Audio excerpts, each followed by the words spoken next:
Praise the lord everyone. జీవపు ఊటలలోని ఈరోజు జీవవాక్కు ఫిలిప్పీలకు రాసిన పత్రిక 2వ అధ్యాయం 5వ వచనం. క్రీస్తు యేసునకు కలిగిన ఈ మనస్సు మీరును కలిగి ఉండుడి. ప్రభువైన యేసు హృదయం కలిగి ఉండడం అనే ఒక అత్యంత ప్రశస్త స్థితికి మనలను నడిపించడమే యేసయ్య యొక్క మొదటి రాకడకు ప్రాముఖ్య కారణము. శ్రేష్టమైన మాదిరిని మనకు కనపరిచారు. దేవదేవుని హృదయానుసారులుగా ఉండడము మరియు ఆయన మహిమ కొరకు జీవించటం మన జీవిత లక్ష్యము, గమ్యము.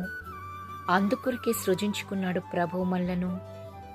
అందుకే యేసులా ప్రేమిద్దాం, యేసులా క్షమిద్దాం, యేసులా ఓర్చుకుందాం, యేసులా ప్రార్థిద్దాం, యేసులా జీవిద్దాం, యేసుని ఆరాధిద్దాం.